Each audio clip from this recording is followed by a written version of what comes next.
Demonstrations and clashes recently broke out in a large number of Arab and Islamic in response to an incident of religious defamation.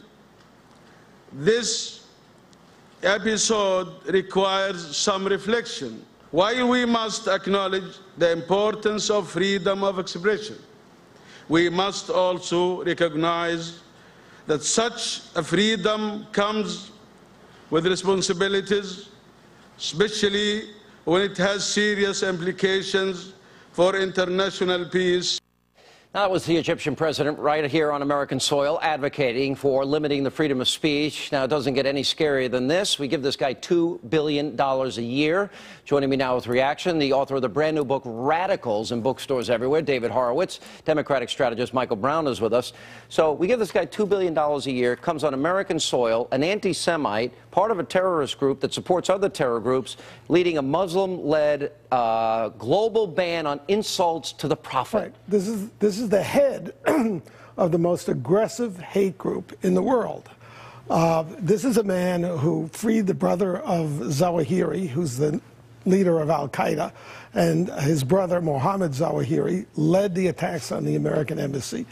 This is a man who demands the release of the blind sheik who tried to kill 100,000 New Yorkers, blow up the Lincoln and Holland tunnels. This is the head of an organization which can only be compared to the Nazis. I mean, he sat at a huge rally where his imam said that they're going to make Jerusalem Muslim and Israel a Muslim country. Why doesn't this president, this is what was so humiliating about his pandering, embarrassing speech today, why doesn't he tell them, go straight to hell? Because you don't lecture America. He is responsible for Morsi being in power.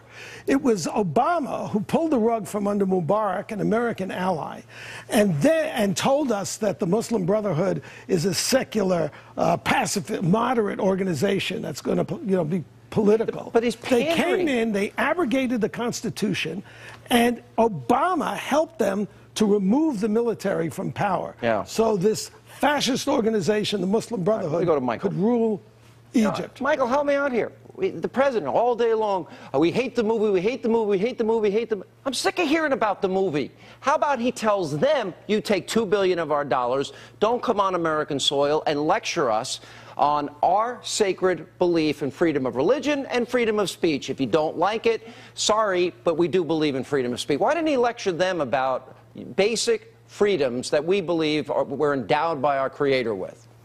Well, first of all, any kind of language of hate, and Sean, you and I have had this conversation on many occasions, is not right, unacceptable, shouldn't happen, and it's not So what's he going to do about it?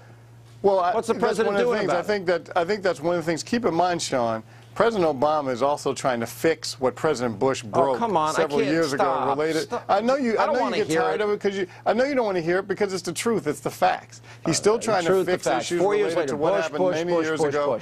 Well, he destroyed a lot of our relationships around the world, and President Obama's trying to fix them. Yeah, the relationships are worse than ever, thanks to his appeasement and his show of weakness. He attacked a filmmaker at the UN while the chief haters, that Nazi Ahmadinejad, is sitting in the audience. Why isn't he defending the United States? Why isn't he defending the Jews who are threatened with extinction by Morsi, the Egyptian Muslim Brotherhood, and Ahmadinejad? Why the Muslim group dominates the UN. There are 57 of them. They want to criminalize criticism of Islam, radical Islam. Why isn't the president saying why doesn't he say, stop reacting to cartoons and movie trailers and show that you are the... You see, the difference is we always say there's radical Islamists and Muslims. Why doesn't he say to the radical Islamists, stop with your violence or you will pay a price? Why didn't he say that? He hasn't said that?